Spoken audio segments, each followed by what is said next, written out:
know you've done the lap record. Really? 114. Yeah. Arguably one of the greatest motorcycle Grand Prix and TT riders in history, Mike Hailwood was and is still considered the greatest rider ever to have tackled the mountain circuit as part of his racing calendar. Back when it was still part of the Motorcycle Grand Prix Championship, he repaid his loyal fans by giving them some of the best 18 years in his motorcycle racing career, with some of the best performances remembered to date. With 14 TT wins and 9 World Championships, 4 of which were consecutive 500cc World Championships, Mike was a talented, brave and energetic rider with such amazing determination that he even restarted his bike's engine after crashing in a race at the TT at Sarah's Cottage. With flattened exhaust megaphones, a bloody nose and a broken screen, Mike pushed on and won the race. He lived his dream every day, taking on new challenges to be the best he possibly could. Even with his untimely passing, it is unlikely that he passed away with any regrets. Mike's career achievements scream it loudly.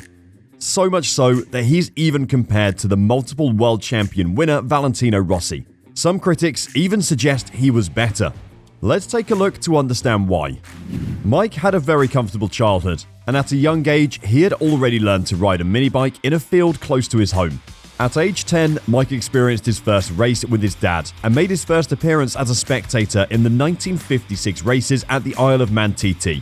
His first race was on the 22nd of April 1957. The race was at Alton Park, where he finished in 11th position. He was victorious at the ACU Stars in 1958 for the 350, 250 and 125cc class, earning himself the Pinhard Prize, a yearly award for under 21 motorcyclists, with some of the greatest achievements in the preceding year in motorcycle sport.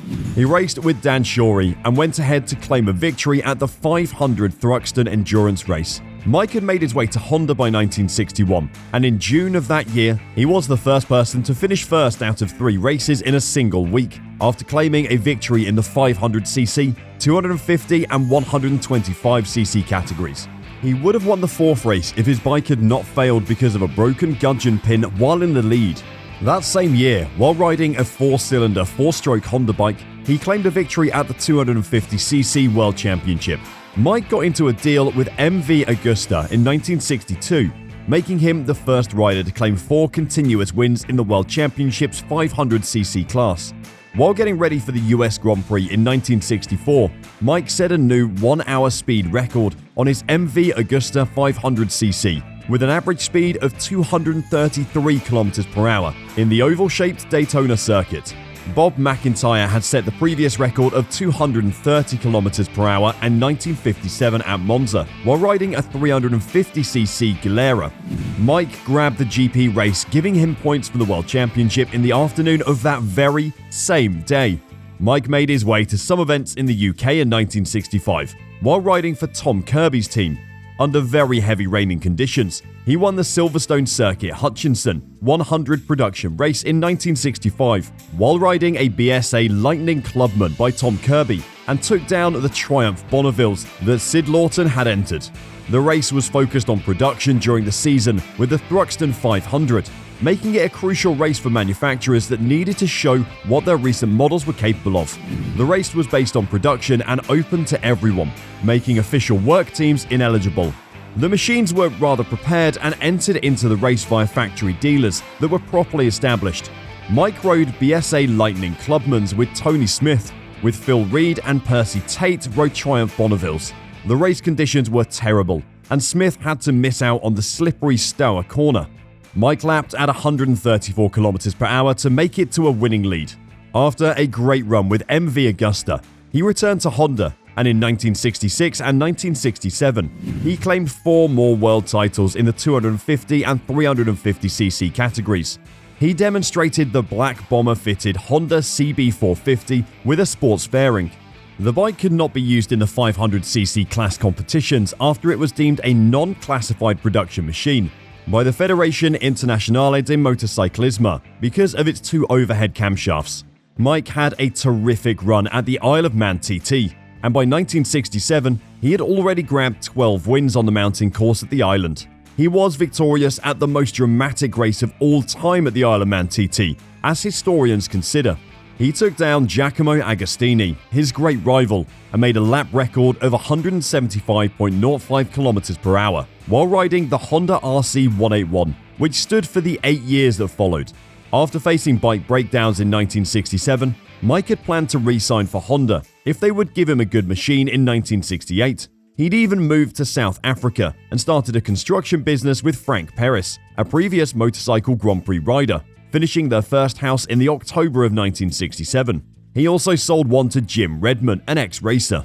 Mike told the motorcycle mechanics that nothing would make him go anywhere else, not even if he did not have a proper Honda machine. He would rather retire early and finish at the end of the season of 1968. Honda left Grand Prix racing for 1968 and paid Mike £50,000. That, in today's prices, would be as much as £860,000 for him to ride for a different team, as a way of hoping that they would keep him as their rider when they would return to the competition. Mike kept riding Hondas in selected race meetings in 1968 and 1969, but he never achieved World Championship status, not even at the European events held at Temporada Romanola. He was sometimes wearing a different silver helmet that the people were unfamiliar with, even while riding on a machine with a 500cc engine that made use of frames that Mike privately commissioned. Mike also took part in a couple of events in the UK. He made an appearance at Mallory Park in 1968 with a Honda, and then in 1969, he took part in a race of the year at Mallory Park with a Sealy. He had already begun racing cars, as no other factory racing teams were available to battle with MV Agusta. He decided to join car racing, and in the 24-hour at Le Mans in 1969, he was position 3 with his co-driver David Hobbs while riding a Ford GT40. His racing career did not last long because soon after, he was lured back to bike racing in 1970, and this time riding with the BSA team on a Rocket 3. He participated in the Daytona 200 race in Florida, but as Mike was ahead of the field, his bike overheated and failed. The following year in the 1971 Daytona race, he raced again for BSA and qualified on the front row. He was leading the race, but once again experienced another breakdown. An unexpected end. On the 21st of March 1981, on a Saturday, Mike was out with his children David and Michelle in their family car to go get some fish and chips. While they were returning home, an illegally turning lorry made its way onto the central reservation and collided with their car. Michelle, who was 9 at the time, was instantly killed, and Mike, 2 days after, from serious internal injuries. At the time of the accident, Mike was only 40 years old. His son David made it out alive with minor injuries.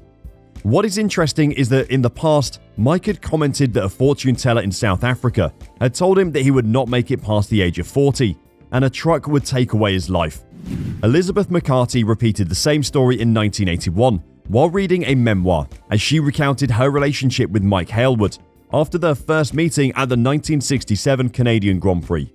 Mike had asked her for a hand in marriage, but she had refused because she was unwilling to marry someone who could pass away any weekend. Mike had told her that he would not die on the racetracks, but rather because of a damn lorry. Was Mike Hailwood better than Rossi?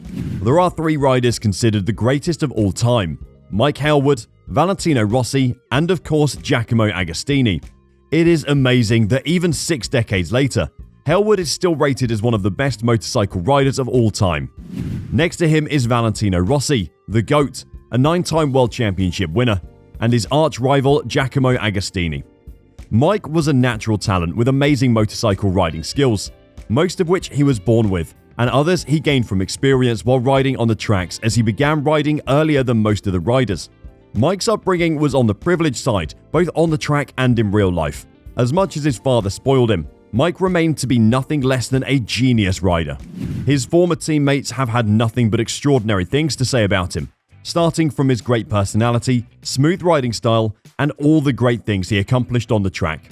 He even received the Civilian Victoria Cross Award, a rare award for his bravery during the Formula 1 GP in South Africa, when he risked his life to pull Clay Regazzoni from his car that lit up with fire in 1973. Mike could push his bikes to the limit in any condition, even if the bike could not perform perfectly.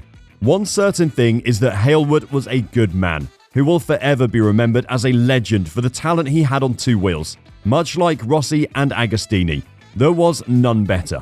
Here are some interesting things about Mike Hailwood. Number 1, his birthplace was Oxfordshire. Number 2, he was Stanley's only son.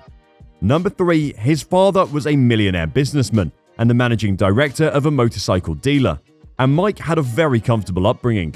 Number 4, Mike studied at Pangbourne Nautical College. Number 5, before his father sent him to Triumph Motorcycles, he worked for a short while in the family business. His personal life.